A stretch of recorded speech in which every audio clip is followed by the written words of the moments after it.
छांट दीजिए, पौने 4 अरब मर्द मर गया और पौने 4 अरब औरत जिंदा है। 1 लाख भी औरत अगर गर्भवती होगी तो सृष्टि चलेगा कि नहीं चलेगा? उसके गर्भ से बेटा आएगा और सृष्टि चला देगा। लेकिन पूरा दुनिया के औरत अगर मर जाए तब सृष्टि चलेगी? तब सृष्टि बंद हो जाएगा। पुरुष मर जाए सृष्टि चलेगी, औरत मर जाए सृष्टि बंद हो जाएगा। अगर मां नहीं होती तो ये मजमा कहां से लगता? कौन लगाता? कितना कष्ट काट करके मां ने पैदा किया है। 9 महीना पेट में रखकर अपना खून पिलाकर, खून से दूध बनता है, अपना खून पिलाकर आपको पोसा पाला। अगर बेटा अपने पूरे शरीर का चमड़ी उतार कर और माँ के पैर के चप्पल बनवा दे तब भी माँ का कर्जा बेटा से सजने वाला। कितना लागत माँ। और दूसरे देवता हमारे, आपको पढ़ाया किसने? आपको किसने पढ़ाया? आपको नौकरी कौन लगाया? आपके लिए जमीन कौन खरीदा? आपके लिए मकान कौन बनाया? आपके चढ़ने के लिए मोटरसाइकिल और 4 चक्का कौन खरीद के लाया? आपके दूध खाने के लिए गाय भैंसी कौन लाया? आपका शादी विवाह कौन किया? ठीका जोत के, बटैया जोत के, मजदूरी करके, ईटा बालू सीमेंट ढो के, फाटल धोती पहनकर, फाटल कुर्ता पहनकर, ये सारा आपको किसने दिया? इसमें है हनुमान जी का लागत, इसमें है राम जी का लागत, इसमें है भोला जी का लागत, इसमें है किसी का लागत? ये औरत सब लागत किसका? अब चर्चा करती है शिव गुरु। ये महिला शिव चर्चा करती है। मैंने लिखा है शिव चर्चा एक पंथ है निकला शिव जी के गुण गाने का। लगता इनका मुख्य भोजन है मांस मछलिया खाने। गुरु बहिनी गुरु भैया कहते, झूम झूम खूब गाते हैं। दुर्दशन दुर्भक्षी भोजन मिल मिल कर खाते हैं। त्रिशूल डमरू हाथ दिखाते, सिर को कहां छिपाते हैं। निर्गुण रूप को कलप कलप के मौन को खूब उलझाते। सिर से स्वयं को कहते, खुद जाग नहीं पाते हैं। महादेव को खूब जगाते, जागो महादेव चिल्लाते। बिना देहधारी गुरु ज्ञान को मोक्ष कैसे हो पाएगा? और प्रत्यक्ष जिसको देख न पाया वो ज्ञान कैसे दे पाएगा? गुरु जिंदा चाहिए कि मरा हुआ? मरा हुआ गुरु किया है। क्यों? कि मांस खाएंगे नहीं रोकेगा, मछली खाएंगे नहीं रोकेगा, दारू पिएंगे नहीं रोकेगा, सिगरेट पिएंगे नहीं रोकेगा, खैनी खाएंगे नहीं रोकेगा। इसलिए मरा हुआ गुरु चाहिए। जिंदा गुरु तो रोक देगा। बंधुओं, सारा लागत आपके पिता का है। भजन किसका चल रहा है? पूजा जलधारी किसका कर रहे हैं? भोला बाबा का। पूजा हनुमान जी की चल रही है, पूजा राम जी की हो रही है, पूजा कृष्ण जी की हो रही है। और बाप की पूजा नहीं हो रही है जिसने सब कुछ। माँ की पूजा नहीं हो रही है। पूजा काली की हो रही है, दुर्गा की हो रही है, सरस्वती और लक्ष्मी और भगवती की हो रही है। क्या लक्ष्मी के पेट से निकले थे? क्या सरस्वती के पेट से निकले थे? कि दुर्गा काली के पेट से निकले थे? क्या दुर्गा काली हॉस्पिटल गई थी? क्या दुर्गा काली को एटीएस का सुई लगा था? याद कीजिए उस दिन को। देवता हमारा कौन है? किसकी पूजा हम करें? किसका लागत मेरे जीवन में है? किसने मुझे कुछ दिया? तो माँ ने तन दिया, अब पिता ने धन दिया। ये दो देने वाले हैं। माँ तन दिया है, पिता धन दिया है। और हम मांस खा रहे थे, मछली खा रहे थे, तारी दारू गांजा भांग बीड़ी सिगरेट शिखर पराग खा रहे थे। हम चोरी दलाली बेईमानी घुसखोरी हत्या बलात्कार कर रहे थे। हम मिलावटबाजी कर रहे थे। दूध में पानी मिलाते थे, आटा में चोकर, घी में डलडा और चावल में कंकर। सारे पाप कर्म हम कर रहे थे। समाज में मेरी कोई प्रतिष्ठा नहीं थी। जहाँ कहीं हम लात जूता खाते थे, जेल जाते थे, पंचायती में थूक चाटते थे, जुर्माना देते थे, मार खाते थे, कान ढको उठ बैठ करते थे, कहीं दारू पी के पड़े रहते थे। इन सारे पाप कर्मों से किसने निकाला? गुरु ने निकाला। इन सारे पाप कर्मों से राम ने नहीं निकाला। आज राम के भजने वाले दारू पी रहे हैं, आज कृष्ण के भजने वाले दारू पी रहे हैं, हनुमान के भजने वाले गांजा पी रहे हैं, मांस खा रहे हैं। ये छठी माई के व्रत करने वाली औरत पारण के दिन मांस मछली खा रही है, जितिया करने वाली महिला खा रही है, होली दिवाली करने वाले खा रहे हैं। किसी ने नहीं, पाप कर्म से कोई निकालने वाला नहीं है। ये सारे पाप कर्म से जितने लोग यहाँ बैठे हैं उस पर किसकी कृपा है? जितने लोग हैं उस पर किसकी कृपा है? गुरु जी की कृपा। गुरु ने सुधारा है, गुरु ने सुधारा है सबको। 7 दीप 9 खंड में गुरु से बड़ा न कोई, और कर्ता करे जो कर न सके, गुरु करे से हो। गुरु है बड़े गोविंद से, मन में देखो विचार, हरि सिर दे तो बार बार, गुरु सिर दे तो बार। गुरु से बड़ा देवता इस धरती पर आपको, तभी महिला सब गुरु करने के बाद पत्थर पानी के पूजा करती है। कभी कल्याण हो जाएगा? कभी होगा कल्याण? गुरु ऐसा देवता करने के बाद भी जितिया करती है, करवा चौथ करती है, कर्मा धर्मा करती है, तीज करती है, छठी के व्रत करती है, चंदा करती है, काली के पूजा करती है, दुर्गा के खोइछा भरती है। इसका कल्याण कभी हो जाएगा? कभी होने वाला नहीं है। जो सच्चा दुल्हा करने के बाद फिर यार की पूजा कर रही है, दुल्हा करने के बाद यार की पूजा कर रही है, वो कभी पतिव्रता नहीं बनेगी और कभी इसका कल्याण नहीं होने वाला। मैंने कहा, मां ने तन दिया, पिता ने धन दिया और गुरु ने ज्ञान दिया। इसके सिवा 10 मिनट का समय मैं देता हूं। अब कोई आदमी बोले कि और कोई देवता है जिसका लागत आपके जीवन में है, उसका नाम कोई आदमी बोले। ये 3 के सिवा, माता पिता और गुरु के सिवा और कोई देवता है तो उसका नाम बोलिए कि उसका भी लागत मेरे जीवन में है। बोलिए तो कोई आदमी, इसका सफाई मैं करूंगा। ये 3 देवता के बाद और कोई है? सारा दुनिया झूठ का पूजा कर रहा है। सारे दुनिया में झूठ की पूजा हो रही है, कहीं सत्य नहीं है। सत्य की पूजा है मां की पूजा करना, पिता की पूजा करना और गुरु की पूजा करना। ये 3 देवता का लागत मेरे जीवन में है, ये तीनों ने मुझे दिया। बस चौथा ये कबीर की पहली भक्ति है। अगर आप अपने को हिंदू कहते हैं, कबीर के नजरों में कोई हिंदू, कोई मुसलमान, कोई सिख और कोई ईसाई नहीं है। कबीर ने सबको मानव कहा, कबीर ने सबको इंसान कहा, कबीर ने सबको मनुष्य कहा, कबीर ने सबको आदमी करके पुकारा। कबीर के नजर में कोई हिंदू मुसलमान नहीं है, सब मानव। लेकिन अगर आप अपने को हिंदू कहते हो तो हिंदू का मुख्य ग्रंथ क्या है? हिंदू का मुख्य ग्रंथ वेद। और वेद ने किस देवता को माना?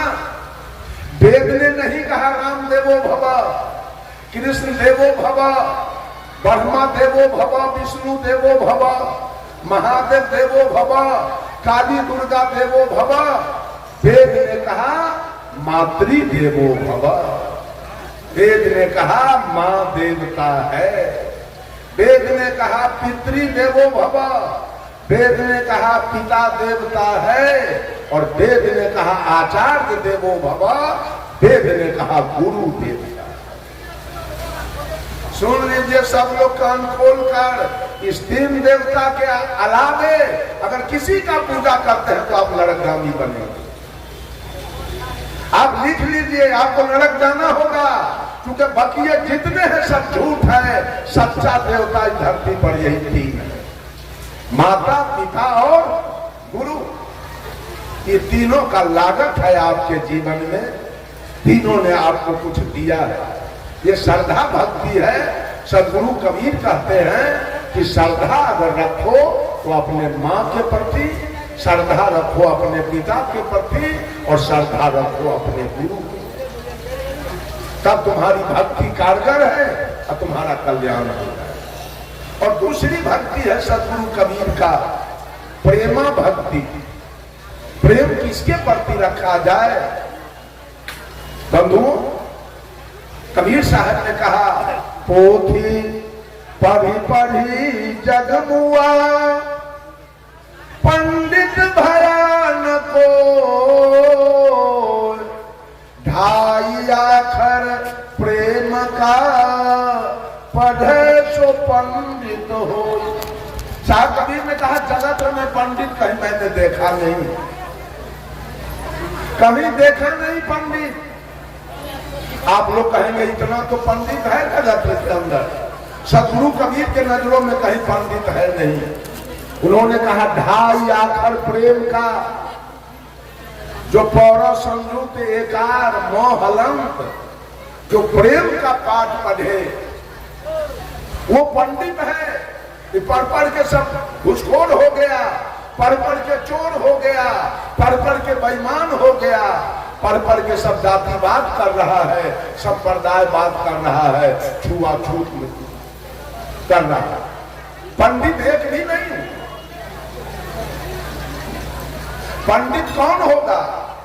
जिसके अंदर प्रेम है, जीव मात्र से प्रेम, वो पंडित है।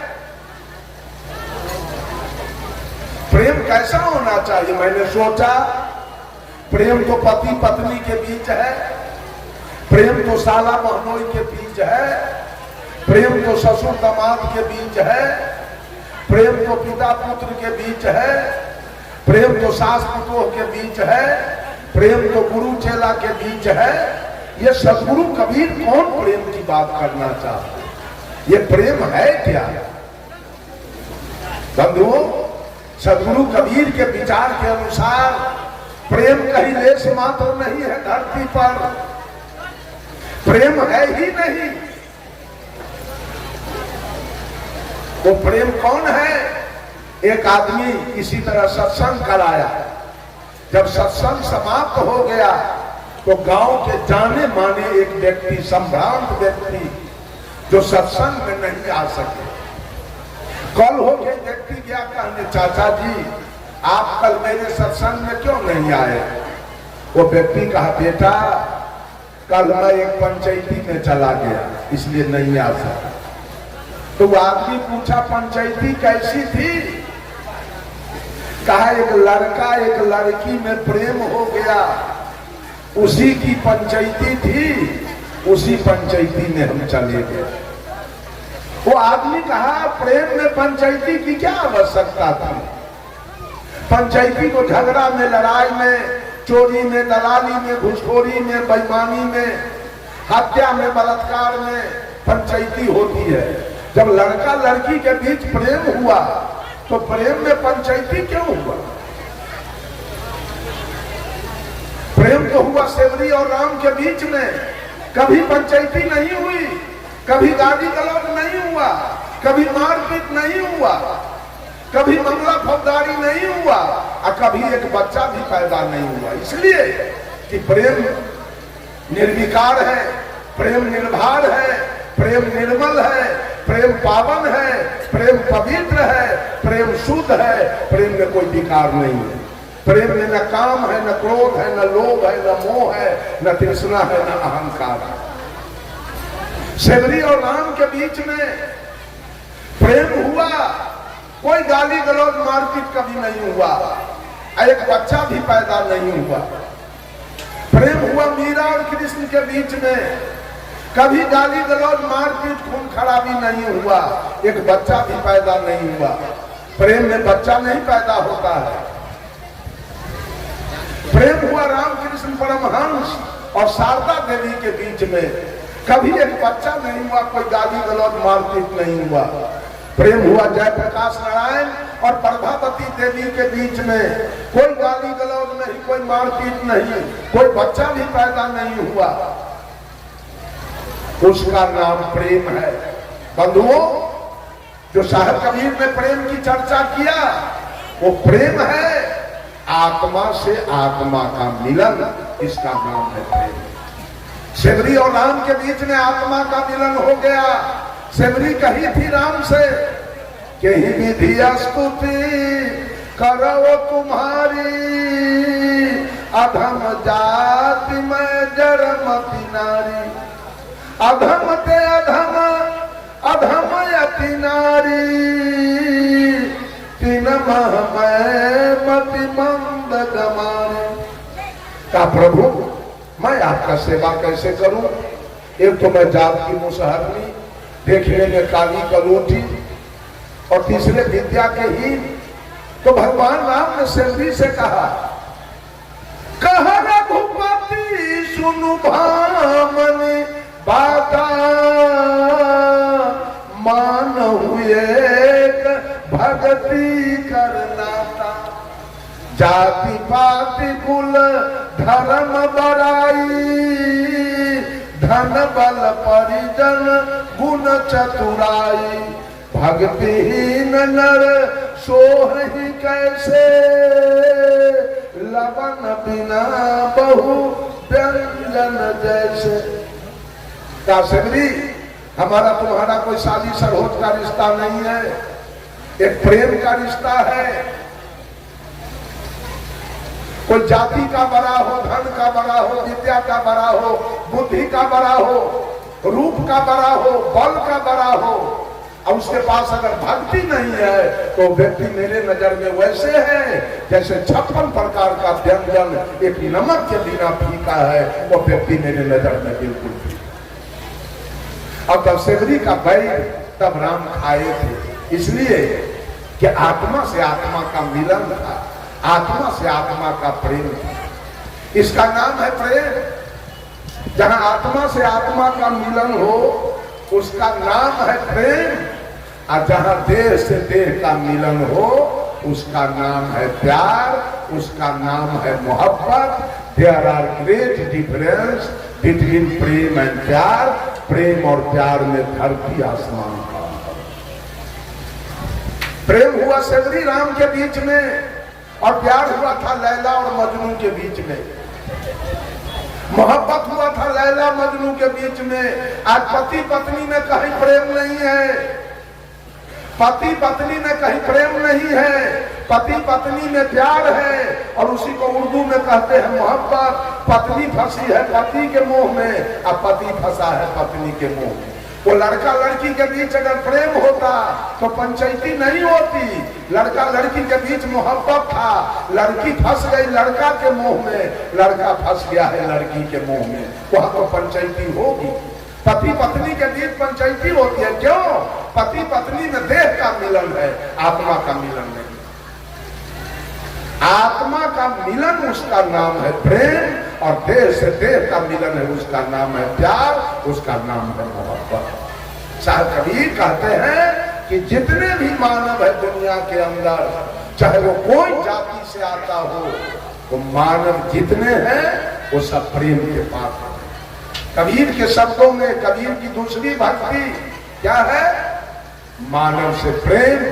पहली भक्ति है माता पिता और गुरु के प्रति श्रद्धा, और दूसरी भक्ति है मानव के प्रति प्रेम, और तीसरी भक्ति है करुणा भक्ति।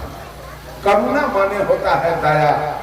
जितने भी दुनिया के अंदर मानवेतर प्राणी हैं, अर्थात मानव जोनी से नीचे की खानी में जीने वाले पशु पक्षी कीड़ा मकोड़ा, वो सब दया के पात्र, सब करुणा के पात्र हैं। सदगुरु कबीर कहते हैं इन पर दया तो रखो, इन पर करुणा तो रखो। यह कबीर की तीसरी भक्ति है। जितने भी जीव मात्र संसार के अंदर है वो सब आपका सहोदर भाई है। जितना भी जीव शरीरधारी है वो सब आपका सहोदर भाई है। एक पिता के 7 पुत्र है, कोई इंजीनियर हो गया, कोई डॉक्टर हो गया, कोई कलेक्टर हो गया, कोई बिजनेसमैन हो गया, कोई गृहस्थ हो गया, कोई मजदूर हो गया, कोई भीख मांग रहा है। अपने अपने कर्म से सातों सात प्रकार का हो गया, लेकिन भाई तो सातों है। उसी प्रकार से सांप भी आपका भाई है, अपना कर्म से उस सांप वाला शरीर चादर पाया। चींटी भी आपका भाई है, बकरी भी आपका भाई है, गाय भैंस हाथी घोड़ा ऊंट गधा कुत्ता गीदड़ जितने जीवधारी हैं सब आपके सहोदर भाई हैं। साहिब कबीर ने कहा, अरे अजब दुलाहे चादर बीनी सूप करम के तानी सूरत निरत के भरनी दिन्हा तब सबके मन मानी चादर हो गई बहुत पुरानी। अब तू सोच समझ अभिमानी चादर हो गई बहुत पुरानी। चुलाहा जब कपड़ा बुनता है, एक तरफ से तानी किया, दूसरे तरफ से भरनी किया, चादर तैयार हो। ठीक ही जीव का जैसा कर्म वैसा तानी, और जहां सूरती जहां ध्यान उसकी भरनी, चादर तैयार हो गया। देखिए हम लोगों को मर्द वाला चादर मिला, इन लोगों को औरत वाला चादर मिला, किसी को गाय वाला चादर मिला, किसी को भैंस वाला चादर, किसी को कुत्ता वाला चादर, किसी को गीदड़ वाला चादर, किसी को विशाल हाथी वाला चादर, किसी को चींटी वाला चादर। सब अपना अपना कर्म से चादर पाया है। इसी रोसड़ा में किसी का 5 महल का मकान होगा, किसी का 4 महल होगा, किसी का 3 महल, किसी का 2 महल, किसी का 1 महल का मकान होगा, किसी का एस्बेस्टस होगा, किसी का टीन का चदरा होगा, किसी का खपरा होगा, किसी का फूस होगा। और नट बखो करोड़ी पछमा डोम, जो खाना बदोश की जिंदगी जीने वाले घुमक्कर लोग हैं, वो टेंट में सिरकी में रहते। आखिर हर घर में रहने वाला कौन है? पक्का में कौन रहता है? खपरा में, टेंट में, सब में इंसान है। उसी प्रकार से मकान चाहे हाथी के जैसा 3 महला हो, मकान चाहे बकरी के जैसा 1 महला हो, लेकिन हर घर में रहने वाला वही आत्मा इंसान है, दूसरा कोई नहीं। ये सब पर दया।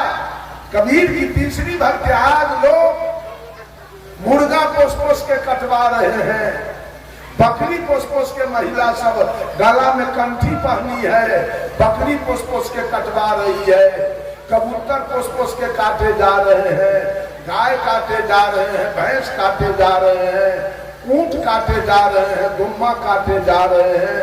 अरे ईसाई लोग तो कुत्ता गीदड़ सहित को खा रहा है। अब मनुष्य से कुछ बाकी नहीं रह गया। सबसे बड़ा चंडाल तो मनुष्य हो गया, सबसे बड़ा चंडाल मनुष्य हो गया। क्या भक्ति करेगा, क्या मुक्ति करेगा, क्या कल्याण करेगा, क्या सुंदर सब समाज का निर्माण करेगा? जीव मात्र पर दया, ये कबीर की तीसरी भक्ति। सब लोग जीव पर दया कीजिए। आज तक मेरा उम्र 68 वर्ष का बीत रहा है, लेकिन अपने समझदारी से, अपना जान से मैं आज तक एक चींटी को नहीं मारा। अब धोखा से अनजान में मर जाए उसकी बात मैं नहीं करूंगा, लेकिन जान करके आज तक मैं एक चींटी को नहीं मारा। समझता हूं उसमें भी, और गुरु जी ने ज्ञान दिया कि बेटा पाप कर्म कभी मत करना, किसी जीव का हिंसा मत करना, ये पाप तुम्हारा जान नहीं छोड़ेगा, ये पाप नहीं जान छोड़ेगा। पाप बड़ा प्रत्यक्ष है, हिंसा सम नहीं कोई, अब धर्म राय लेखा चुके तब सब नौबत हो। और साहिब कबीर ने कहा, जहां जहां दया वहां धर्म है, जहां लोभ वहां पाप, जहां क्रोध वहां काल है, जहां क्षमा वहां आप। और गोस्वामी तुलसीदास जी ने भी कहा, दया धर्म के मूल है, नरक मूल अभिमान, तुलसी दयाल छाड़िए, जब लगी घट में प्राण।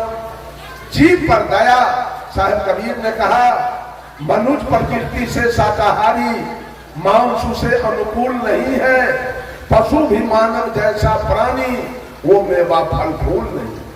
कबीर साहब कहते रहे, बकरी मुर्गी गाय भैंसी गाजर है, मूली है, आम है, लीची है, सेव है, संतरा है, बड़ा मजा से काट काट के खा रहे हो।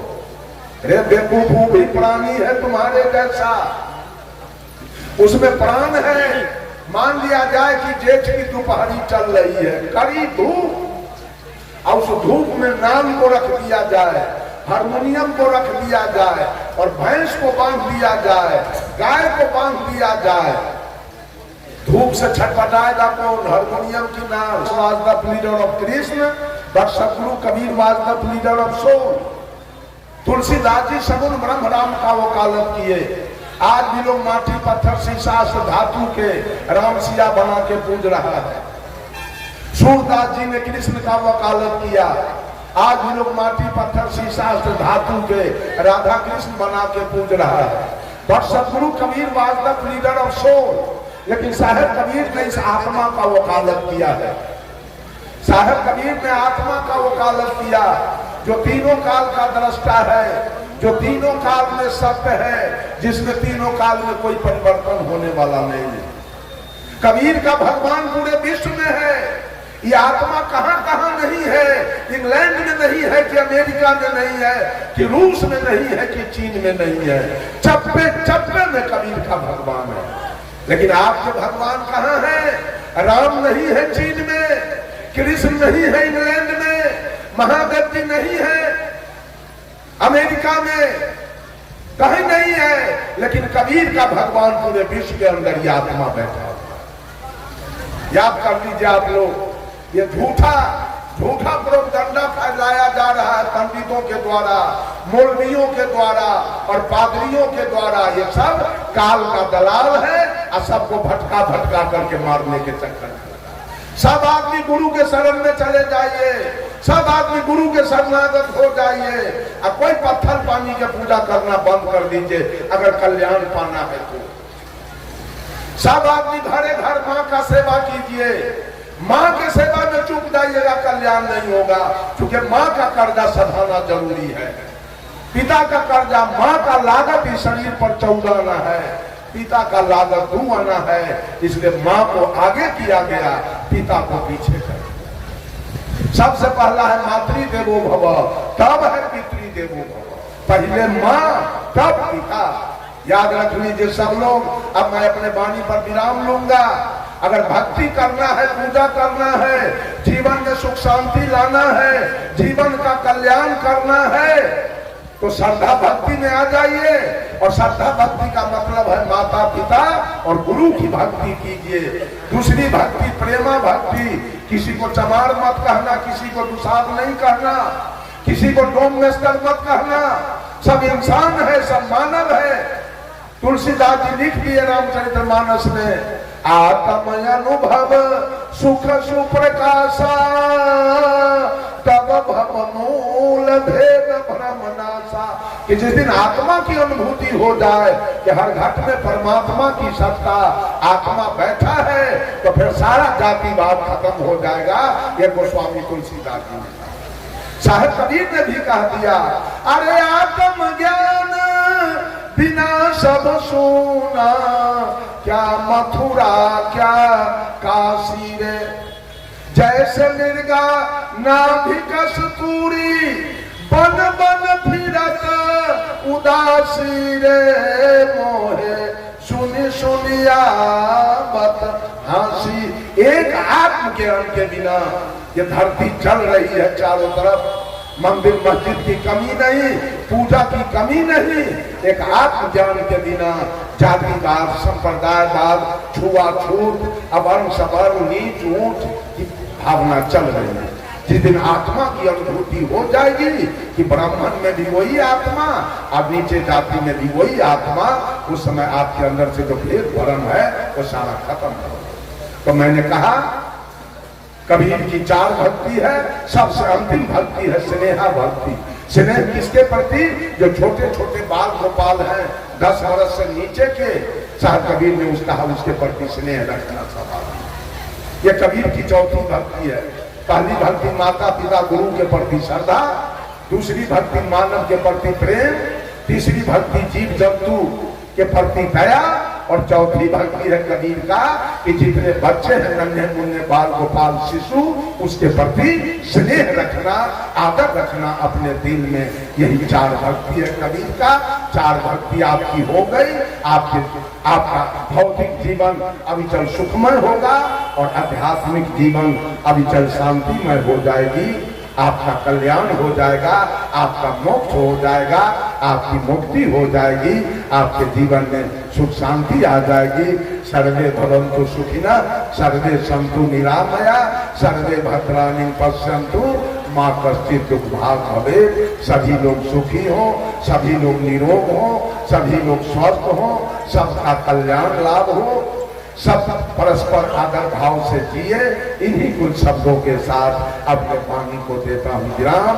बोलिए सतगुरुदेव की, बोलिए महंत ठाकुर साहेब की, महंत अवध साहेब की, महंत काशी साहेब की, और वर्तमान महंत दीप नारायण साहेब की। प्रेम से बोलिए।